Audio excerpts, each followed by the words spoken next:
Alors, je voudrais savoir, parce que c'est l'un des... Avant de revenir sur l'affaire personnelle, est-ce que, un jour ou un autre, vous qui connaissez si bien votre père, vous avez senti ou entendu ou imaginé qu'il soit proche d'un mouvement qui voulait détruire la nation camerounaise, un mouvement sécessionniste? Je vous aime beaucoup, M. Atemengue. Je vous aime aussi parce que vous maîtrisez, choisi les mots. Je vous ai entendu tantôt dire rumeur. Ça, c'est très bien. Parce que vos collègues ne disent pas rumeur. Je les ai vus sur les plateaux de télé, comme votre plateau, avec beaucoup d'arrogance, en train de dire un peu ce que ce journal, que j'estime très irresponsable, d'exercer ce métier noble dans un pays comme le nôtre. En fait, si j'étais président, je n'ai jamais été ami du Conseil national de la communication. Mais si j'étais président du Conseil national de la communication, les gens ne vont pas s'exercer. Ils écrivent: conduit au lac depuis vendredi, le leader des sécessionnistes pourrait être envoyé à Kondengui pour hostilité contre la nation. D'accord. Je tiens d'abord, avant de répondre à votre question, M. Atemengue, que pendant 8 mois, il n'y a eu aucune prise de position, aucune prise de parole par rapport au gouvernement, venant du gouvernement. Vous êtes d'accord avec moi? Vous n'êtes pas d'accord? Ok, je vous informe. Aucune prise de parole.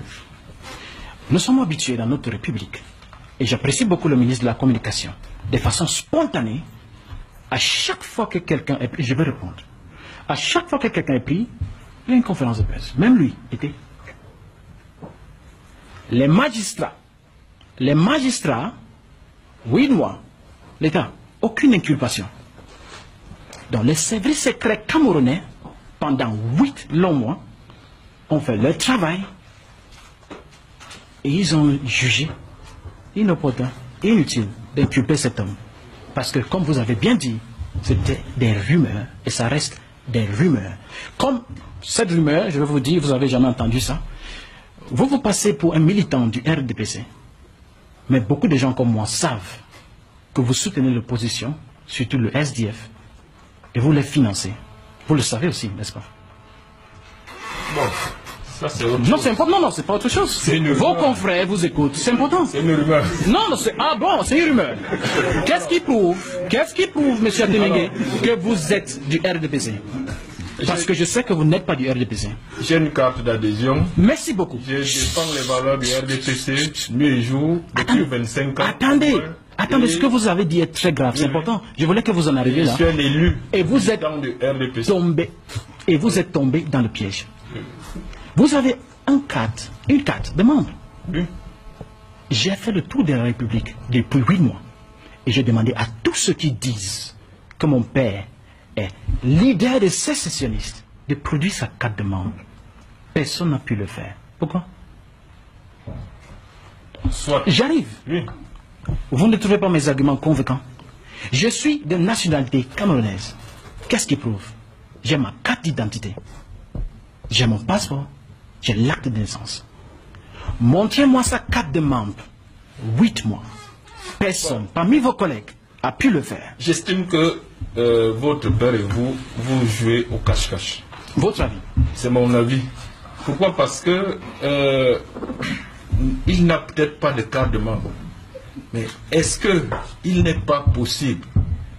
Maintenant, nous sommes dans la subjectivité. Non, c'est pas possibilité. Il est un président. Comme il est possible que vous financez le SDF et le MRC, comme dites beaucoup de gens comme moi. Ce n'est pas possible, je les combat publiquement. Non, c'est possible. Je les combat publiquement. Et c'est pour ça, en tant qu'acteur politique majeur, président d'un parti politique, votre père, et vous-même qui le suivez, pourquoi il n'a jamais condamné fermement et toute idée de sécessionnisme et tout ce que vous condamnez implicitement, mais là je suis en train de venir. Oui, vous me posez une question, je dois répondre.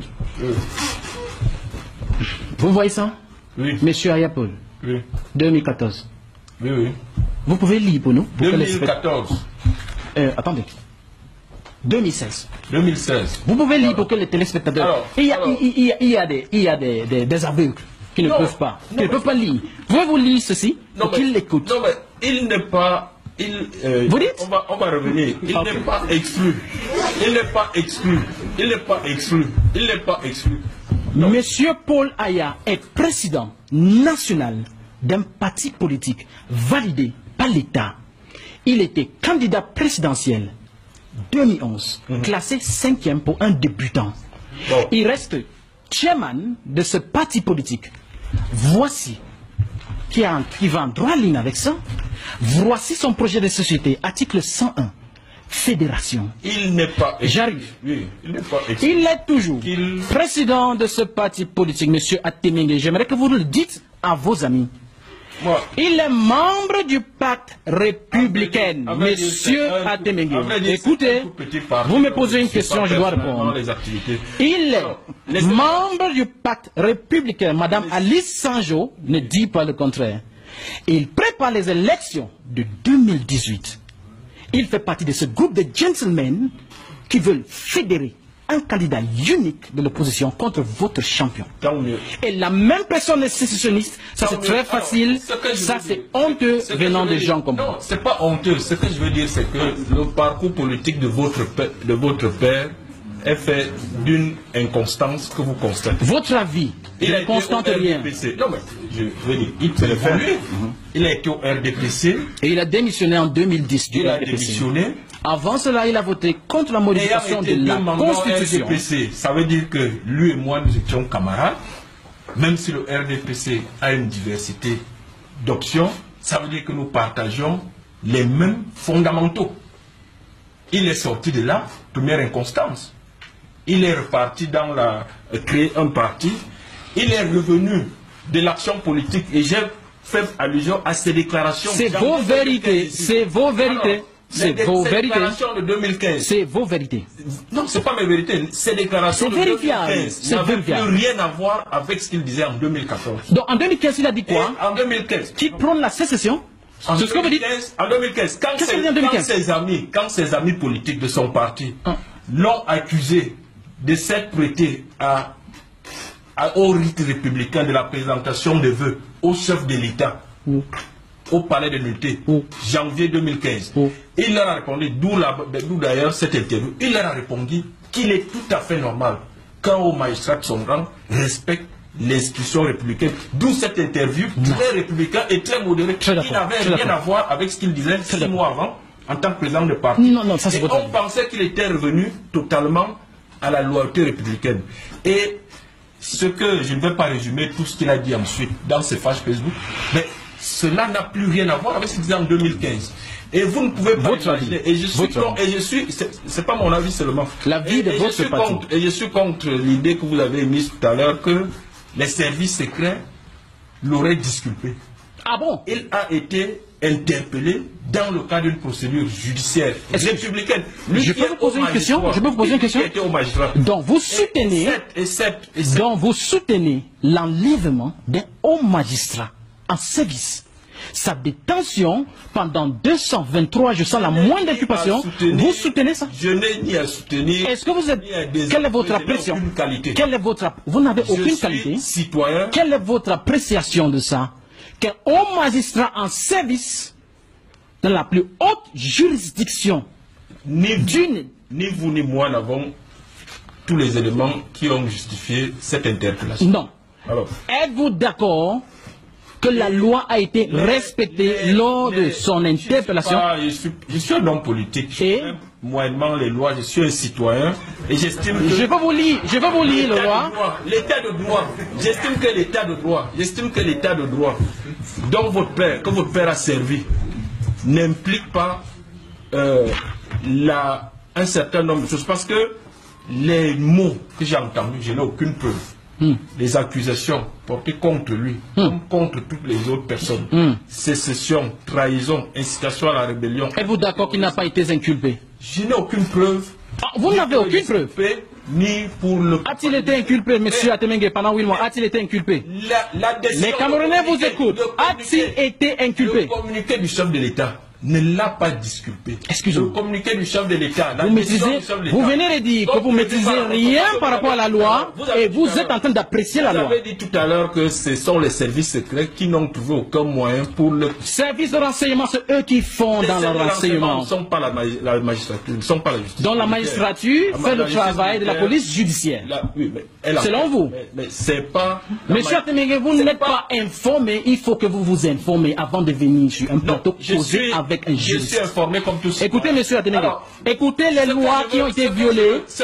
Écoutez les lois qui ont été violées. Oh, vous êtes d'accord? Vous savez, je suis d'accord. Écoutez, monsieur Atemengue est d'accord qu'un magistrat a été enlevé de son domicile, détenu de façon arbitraire pendant 223 jours. Non. Il n'a pas été inculpé. Ça, vous l'avez dit déjà. Non, il fallait que les gens... Il partira et puis nous, on va rester continuer l'émission. Permettons-lui de parler. Conformément à ce que la loi lui donne comme pouvoir, d'interrompre les poursuites contre votre père. Est-ce qu'il était poursuivi? Il était poursuivi. Il était devant un tribunal ouverte, il était en détention préventive par rapport à ces enquêtes. Vous vous appuyez sur quel article qui dit une détention préventive? Il n'était pas en garde. S'il vous plaît, Jean-Baptiste Atemengue. Il était en quoi? Garde à vue? Jean-Baptiste Atemengue, s'il vous plaît, je vais poser une question. Garde à vue, c'est 48 heures, renouvelable une fois. Ça va nous permettre peut-être d'avancer. Alors, est-ce que M. Aya Paul Abiné a été entendu sur procès verbal? Pour qu'on imagine qu'il y avait au moins une enquête préliminaire autour de son cas. Monsieur, la raison pour laquelle je suis souvent très impatient avec les gens qui veulent dire que le noir est blanc et le blanc est noir, c'est le fait que la plupart de ces personnes sont ignorants. Et lorsque vous voulez les apporter, vous voulez les éduquer, ils perdurent dans l'insolence. Voici ce que dit la loi. La garde à vue, 48 heures, renouvelable une fois. Monsieur Aya Paul était là pendant combien de temps? 123 jours. J'arrive. Ma question, c'est juste pour vous permettre de relancer. Est-ce qu'il a été entendu sur le procès verbal? Jamais. Est-ce qu'on lui a signifié qu'il faisait l'objet d'une enquête préliminaire instruite par un procureur? Monsieur, merci pour la question. Monsieur Rodrigue, on nous a informé le 21 mars, lorsqu'on a saisi le tribunal de grande instance pour sa libération immédiate. Habeas corpus. Là-bas, c'est là-bas qu'on nous informe qu'il est poursuivi pour ce refrain qui est brandi pour tous les enfants. J'arrive. Écoutez, messieurs, je vais vous enseigner beaucoup de choses. C'est ce que j'ai appris aussi. Il y a un refrain pour tous les anglophones. Terrorisme, apologie. C'est pas l'inculpation. Notez ça, monsieur Atemengue. Donc vous avez découvert article 100. Non. Pour les téléspectateurs. Écoutez. Parce que si les gens ne comprennent pas, on n'aura pas fait eux ce soir. Vous me posez une question. S'il vous plaît. Vous me posez une question. Vous me posez une question. C'est chez le juge Dabea Corpus, le président du TGI de Yaoundé, que Paul Aya Abiné a été notifié, informé des chefs d'accusation. J'arrive. Est-ce que c'est le cas? J'arrive. Oui. Article 160, vous m'embrouillez, laissez le génie s'exprimer. Lorsque vous m'interrompez comme ça... Nous sommes en télévision. Nous n'avons pas toute la nuit en même temps. Article 164 du Code de procédure pénale. Voici une inculpation. Vous dites de façon formelle à un monsieur que vous avez arrêté, j'emprunte votre mot, que monsieur Aya, c'est la loi. Monsieur Aya Abiné, tel jour, à tel lieu précis, vous avez posé tel acte qui heurte les dispositions de la loi, tel, et qui est puni par tel. Voici une inculpation. L'autre là, terrorisme, ça c'est du journalisme. Ça relève du showbiz ou de la simple ignorance de la loi. Une dernière question, une dernière intervention. Alors, ce que je voulais dire, c'est que le chef de l'État a interrompu les poursuites contre votre père et d'autres personnalités, d'autres personnes. Ça ne veut en aucun cas dire qu'ils ont été discutés. Monsieur Aya Paul Abiné n'était pas inculpé, il n'était devant aucun tribunal. Il a été informé. C'est pas une inculpation, monsieur Atemengue, il faut apprendre. L'humilité est une bonne chose. Permettons à Jean-Baptiste Atemengue de poser des questions. Puisque vous êtes le porte-parole de la famille, vous m'avez dit que votre père défendait une idée de fédéralisme au Cameroun. Il défend. Validé par vous. Voilà. L'État du Cameroun. Pas validé, ce sont ses opinions. C'est pas projet de société, messieurs. Chaque candidat présidentiel présente un projet de société qui est validé par l'État. vous-même. C'est la décentralisation qui n'est pas appliquée depuis 21 ans. Oui, c'est pas ce qu'ils ont réclamé dès le départ de leur manifestation. Sinon, tous les Camerounais... Quelle manifestation? Mon père n'est pas membre du consortium. Attention. Bon, mon père est tranquillement... Vous l'avez dit, on a compris. Oui. Donc, vous-même, personnellement, au nom de votre famille, vous condamnez fermement toute idée de sécession dans ce pays. Je trouve votre question très péjorative. Je trouve même votre question insultante. Non. Vous prenez, c'est une question. Je suis un c'est pas une question, c'est une déclaration. C'est une déclaration. Vous êtes venu à la télévision. C'est une déclaration. Vous savez. Monsieur Atemenge, voici comment on pose les questions en français. On commence par le mot interrogatoire. Par exemple, avez-vous mangé? On ne dit pas vous avez mangé. Posez les questions comme on doit poser les questions. Je vous dis ceci. Ce qui m'intéresse avec vous, vous n'êtes pas le seul acteur. Moi, je suis fils d'un instituteur. Je suis fils d'un instituteur de l'enseignement catholique, donc un bénévole qui a formé des générations avec 0 franc de salaire. Quelle est votre question? Je voudrais savoir, parce que tout ce que vous dites, vous êtes porte-parole de votre père. Vous êtes venu ici pas parce que vous êtes homme politique. Vous êtes venu ici à la télévision pourquoi? Votre président, pour défendre les... Oui, invité pourquoi? Pour combattre les mensonges venant des gens comme vous. Non, nous vous avons invité au nom de la famille Aya. Pour combattre les acteurs politiques, donc vous êtes un homme politique. Des mensonges. Et vous refusez de vous prononcer sur les grandes questions. Dire sur un plateau de télévision, insinuer que M. Aya Paul, un grand citoyen qui a servi cette nation pendant 4 décennies, qui est président d'un parti politique qui prépare les élections de 2018, est sécessionniste, est très honteux. Je vous dis. Il a bien dit que c'était des rumeurs. Je vous dis ce la dernière, Jean-Baptiste. Je vous disais que je suis fils d'un instituteur de l'enseignement catholique. C'est une bonne chose. Et ce qui m'impressionne dans ce Cameroun que vous prenez en otage pour les nouvelles générations. Vous qui? Vous. Qui êtes vous? Si tu es à la télévision qui fait partie de ceux-là. Vous êtes qui? Vous, parce que je vous admire. Bon, votre père a été généreux. Au magistrat, j'aurais bien voulu grandir dans une maison républicaine et bénéficier de tous ces avantages de l'État. Ceux qui c'est la faute de mon père. Tous ceux qui saisissent aujourd'hui, ce n'est pas ta faute. Vous êtes à l'Assemblée nationale, vous avez un salaire de 1 million de francs CFA. Vous avez, messieurs, vous bénéficiez de la largesse de l'État. Arrêtez de nous mentir.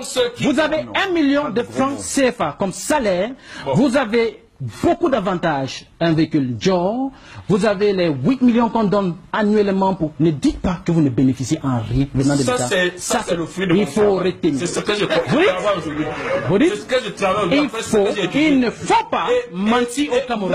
Mais, je ne dis pas que je n'ai pas profité du Cameroun par ailleurs. Hein, mais ce qui m'étonne, c'est que vous... Qui êtes-vous? Vous êtes né avec une cuillère dans la bouche. Vous êtes né chez un très haut commis de l'État. Allez voir ce que vivent nos enfants. Moi, je sais d'où je viens. Je sais ce que j'ai vécu. Alors, il n'y a pas que vous. Tous ceux qui, comme vous, saisissez pour les indemnisations à centaines de milliards aux Nations Unies, c'est vous qui avez bénéficié de cette République d'abord. Ceux qui ont eu des postes de directeurs généraux, qui ont bénéficié de milliards, qui ont des fortunes de milliards, qui en ont détourné. Pour eux, toute procédure de la justice est arbitraire au Cameroun. Et c'est ce qui m'étonne. Vous voulez détruire et la République et la justice que vous passez le temps à dénigrer à l'échelle internationale. En réalité, vous dénigrez le pays qui vous a fait. Et ça, c'est révoltant. Merci Jean-Baptiste. C'est mon opinion. Merci, on a entendu ça votre... ne sert à rien de faire toute cette démagogie. C'est ça qui est révoltant. On ne répond pas à tout ce qui est dit. On a écouté votre colère. Il y a des choses qui ne méritent pas de réponse, comme ce que vous avez dit. Je m'attendais à ce que vous apportez beaucoup d'éclairage par rapport à la détention arbitraire. On a bien compris. Vous n'avez pas d'argument. Vous n'avez pas d'argument. Vous n'avez rien à dire. Et quand quelqu'un n'a rien à dire, il se comporte comme vous. Je suis pas le Jean-Baptiste. Votre temps s'est épuisé, monsieur Jean-Baptiste. On a entendu l'État camerounais. Votre temps s'est épuisé, monsieur Jean-Baptiste. Laissez-nous poursuivre avec notre République. Aya Abiné, vous avez indiqué qu'un magistrat est neutre. Il a indiqué qu'un magistrat est neutre. Vous n'êtes pas d'accord? Un magistrat est impartial et non neutre. C'est la raison pour laquelle j'essaye depuis là d'aider ce monsieur à comprendre ce qui se passe dans le monde juridique Mais il obstine. Et c'est cette mentalité qui n'est pas bien avec les Camerounais. En politique, lorsque vous ne maîtrisez pas quelque chose et vous ne voulez pas... Je voudrais bien que vous nous indiquiez comment en politique on peut être impartial sans être neutre. Vous parlez des magistrats. Il est impartial, oui, il est impartial. Un magistrat est impartial et non neutre. Bon. Il n'y a aucun humain, même pas Dieu, qui est neutre. Voilà.